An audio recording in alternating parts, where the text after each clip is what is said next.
Assalamualaikum warahmatullahi wabarakatuh. Perkenalkan, saya Rian dari Badan Penanggulangan Bencana Daerah, Gugus Tugas Penanganan COVID-19 Indonesia. Selamat siang adik-adik. Hari ini saya akan menjelaskan mengenai virus corona atau biasa disebut dengan COVID-19. Nah, kenapa disebut dengan corona? Corona itu dari bahasa Latin yang artinya mahkota. Jadi bentuk atau morfologi dari virus ini mempunyai mahkota mengelilingi sekitar tubuhnya. Bisa kita lihat pada gambar, yaitu ada mahkota-mahkota atau duri-duri yang menyelimuti badan virus itu sendiri. Makanya disebut sebagai virus corona. Nah, virus corona dinamakan secara resmi oleh WHO sebagai COVID-19 atau COVID-19. Ya, itu merupakan suatu singkatan dari Coronavirus Disease 2019. Coronavirus disease berarti penyakit atau virus yang disebabkan karena virus, ya, dengan nama corona. Nah, 2019 itu adalah munculnya pandemi atau penyebarannya, yaitu pada bulan Desember tahun 2019 pertama kali di Cina. Ya, adik-adik, virus corona atau COVID-19 ini sangat berbahaya. Bisa kita sebut dengan sebagai makhluk halus. Kenapa disebut makhluk halus? Karena kita tidak bisa melihat virus ini dengan mata telanjang. Ya, jadi virus ini sangat-sangat kecil ukurannya. Dan kita tidak bisa melihat secara langsung. Virus ini hobi berjalan-jalan dan hobi melompat-lompat. Kenapa bisa begitu? Ya, virus ini penularannya dengan cara droplet, ya, yaitu penularan dengan cara cipratan air dari bagian tubuh kita, ya, baik itu dari mulut maupun hidung, sehingga menempel pada benda-benda yang akan kita sentuh. Jadi virus ini tidak terbang bebas, sistemnya tidak airborne, ya, tidak terbang bebas, tetapi menempel pada benda-benda yang terciprati oleh cairan yang mengandung atau berisi virus itu sendiri.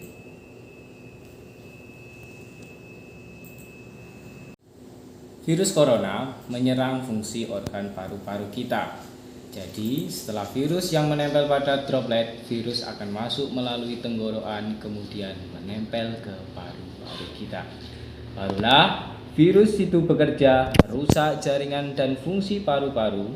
Kemudian, jika sistem imun tubuh kita tidak berfungsi dengan baik, maka bisa merusak organ atau jaringan tubuh yang lain, seperti ginjal, jantung, dan saraf. Kita semua beresiko terkena virus ini.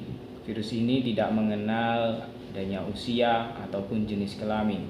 Tua, muda, laki-laki, dan perempuan semua bisa terkena virus ini. Dan orang yang sudah pernah terinfeksi virus ini, paru-paru si pasien tidak akan bisa kembali normal, atau bisa kita katakan sudah mengalami kerusakan, meskipun pasien tersebut dinyatakan sembuh oleh dokter. Kita bisa mengalahkan virus corona ini. Jadi adik-adik tidak perlu takut dengan cara sebagai berikut. Salah satunya diantaranya adalah sering mencuci tangan dengan sabun dan air yang mengalir.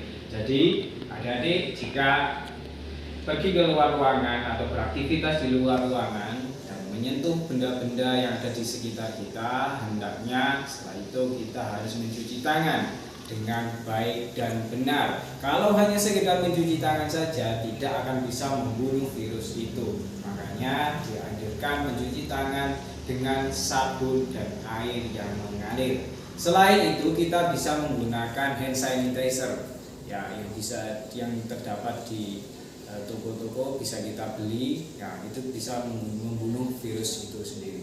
Kemudian setelah itu makan makanan yang bergizi, ya, makan makanan yang bergizi ini sangat penting karena makan makanan dengan bergizi ini bisa meningkatkan daya imunitas tubuh kita. Jadi kalau daya imunitas atau daya tahan tubuh kita itu kuat, maka virus yang masuk ke dalam tubuh kita tidak akan bisa bekerja dengan maksimal. Kemudian setelah makan makanan yang bergizi atau makanan yang sehat, tidak lupa dengan olahraga. Jadi pada masa pandemi ini kita tidak perlu berolahraga di luar atau di lapangan. Kita bisa melakukan olahraga itu di rumah, ya. Jadi bisa push up, ya, sit up dan sebagainya. Nah, kemudian yang paling penting juga kita harus menggunakan masker. Ya, jadi awal penyebaran virus corona itu pemerintah menganjurkan yang sakit saja yang menggunakan masker. Tetapi sekarang semua orang, baik yang sakit maupun yang sehat, wajib menggunakan masker. Jadi masker itu berfungsi untuk menghindarkan droplet untuk tidak terbang atau menempel ke sembarang tempat. Kemudian istirahat yang cukup, ya, atau istirahat jika kamu merasa lelah atau merasa sakit, segera istirahat, kurangi aktivitas atau kegiatan sehingga bisa memberikan kesempatan bagi tubuh kamu untuk setelah itu hindari keramaian. Jadi penting bagi adik-adik untuk tidak berpergian selama masa pandemi ini, karena jika kita berpergian dan mendekati kerumunan sangat berpotensi akan tertular virus itu. Maka hindari keramaian atau hindari tempat-tempat yang bisa memunculkan atau menimbulkan kerumunan banyak orang. Di rumah saja, ya, belajar di rumah, berkegiatan semuanya di rumah.